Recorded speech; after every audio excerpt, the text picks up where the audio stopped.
Hey everybody, what's going on, and welcome to GNR Central. And today we're doing a true story episode about the brand Black Death Vodka and Slash. So back in the early 90s, the company actually had an endorsement deal with Slash, and it caused a lot of controversy. But Black Death Vodka dates back to around 1987.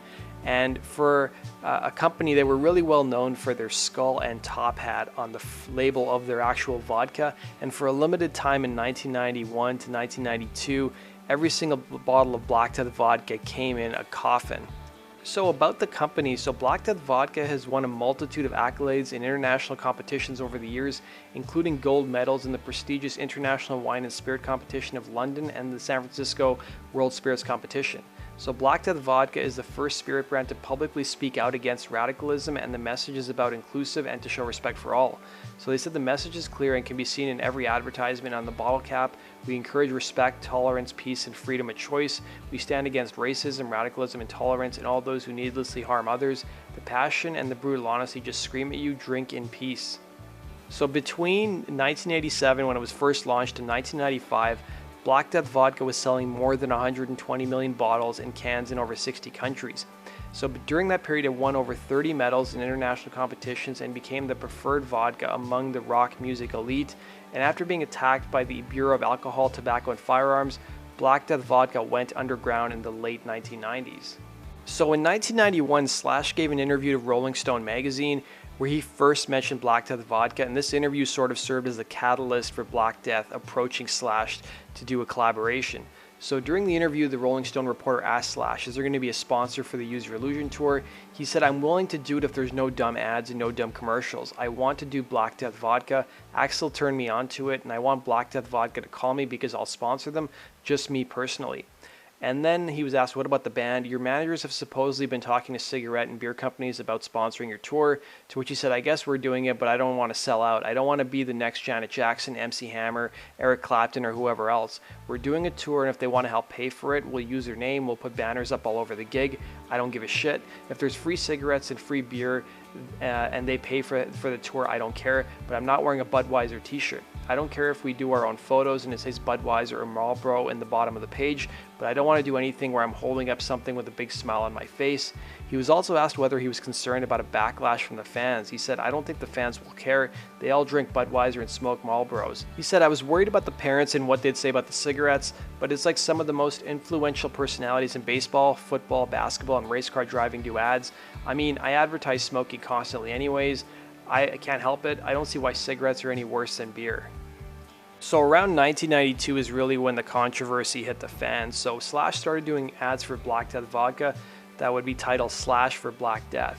And this is an article from April of 1992 saying controversy surrounds Slash's new vodka. So they said, does Slash make you want to reach for a drink? That's what Black Death USA was hoping when it signed onto the Guns N' Roses guitarist, an admitted former drug user, to advertise for Black Death Vodka. The company apparently considers Slash as an appropriate huckster, even though he has said that alcohol fueled his wild reputation.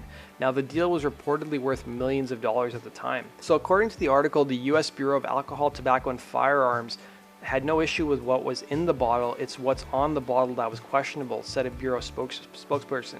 The label, which features a top-hatted skull, is the same one the department approved in 1989, yet the spokesman said, somehow mocking the recently added federal health warning, which warns drivers and pregnant women against consuming it. So the Bureau also dislikes the vodka's coffin-shaped promotional packaging and Slash for Black Death print ads planned for magazines like Rolling Stone and Spin.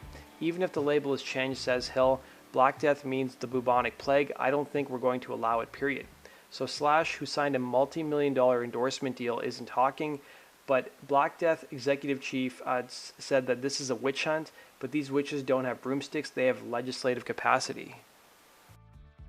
Now, even the U.S. Surgeon General, who was Antonio Novello at the time, complained on the Today Show that Black Death Vodka was blatantly appealing to underage drinkers by using rockstar Slash of Guns N' Roses as a spokesman in ads in Rolling Stone magazine. And even the feds told the importer of Black Death Vodka that their marketing was illegal. So on April 1st of 1992, the U.S. Bureau of Alcohol, Tobacco and Firearms notified Black Death USA that it was rescinding the approval of the label in 10 days, and Bureau spokesman Tom Hill said Monday from his Washington, D.C. office. So ATF officials and Thomas Lyons, who's the chief executive officer for the El Monte-based Black Death USA, plan to meet in Washington to discuss the label controversy, and future imports would be banned under the Bureau of Alcohol, Tobacco, and Firearms decision. The spokesman for the ATF put out a statement saying, "We have said that Black Death, according to the dictionary, involves people with the bubonic plague. They're sort of mocking it. It gives a false impression to the consumer that it is okay to consume it." So back in July of 1989, the Bureau of Alcohol, Tobacco, and Firearms approved the Black Death label, but 4 months later, Congress approved health warnings on alcoholic beverages. Now, according to Black Death, they were one of the first companies to put warnings on the labels before the legislation was even passed. There was even a Washington-based advocacy group which studied how marketing influences teenage drinking, and it was troubled by Black Death's spokesman Slash. They said they're clearly targeting an underage crowd, spokesman George Hacker said. By associating a product with rock and roll, it's connected to youth rebellion and all the rest. So Black Death USA said it targets young people but not underage drinkers. They said, "We did a lot of market research with this product and we would not have brought it to the market if the marketing showed that it was targeting underage people." Now, according to the book Selling Sin, the Marketing of Socially Unacceptable Products, there's a passage in the book about the whole Black Death controversy.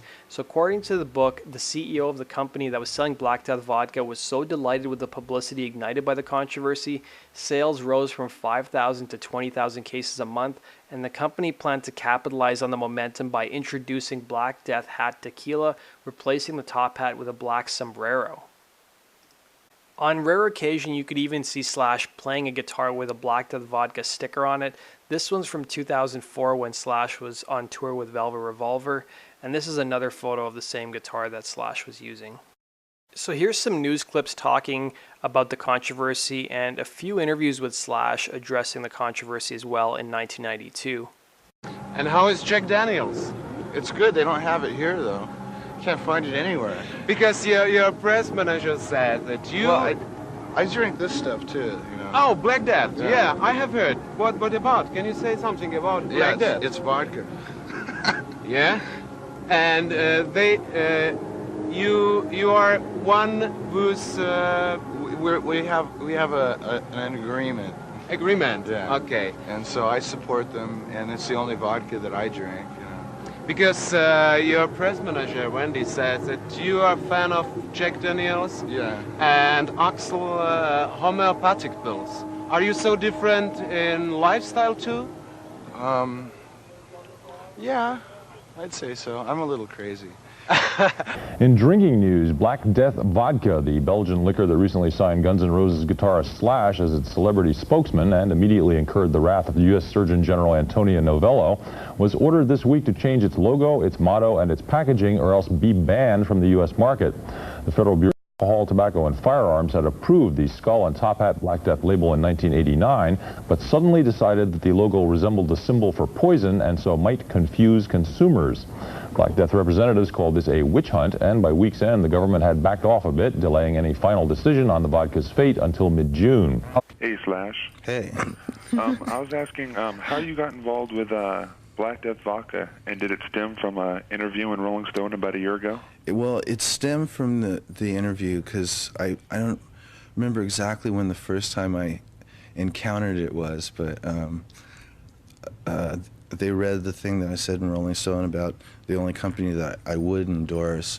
So I think they called the office or something, and they made sort of like an offer, and we got together and talked about it, and I was like, cool, you know, 3 cases of vodka. Yeah. Cool. So, contrary to what anybody else is saying about me trying to influence teenage America with it, you know, it was just, the whole point was the vodka's great. And well, what do you think about that? Do you think? I knew it was going to come up, and I hadn't given it much thought, because from where I come from, it's sort of like you make your own decisions. You know, that's how I was brought up. So I didn't really feel like I was constricted by, you know, how I was going to influence, you know, the youth of America or international or whatever. So I just did it, you know, and whatever happens after that, basically, I'm not going to take it that personally, you know. It's something I did. It's not for anybody else to judge me on it, you know. Okay, thanks, Paul. Corpus. So a few months after that Rockline interview, which was done I think in April or March of 1992, Slash had to put out another statement regarding the controversy. So Slash said he didn't seek cash or corruption.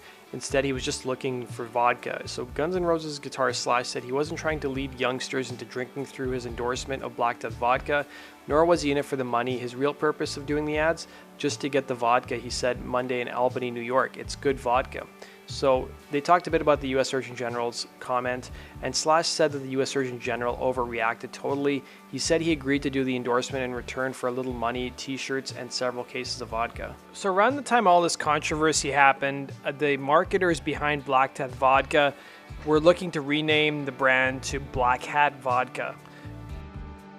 And then in the summer of 1992, the company behind Black Death Vodka ended up suing the US government in district court in San Francisco, seeking substantial damages. So in the summer of 1992, Black Death Vodka fought back against the US government.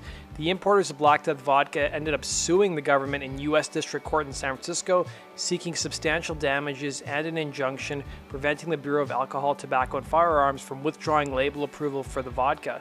So in April of that year, the federal officials named Cabo Distributing Company of South El Monte importers of Black Death, but the sale of vodka would be banned in June, and the Bureau said it acted because the Black Death name and grinning skull logo combined to create the misleading impression of poison.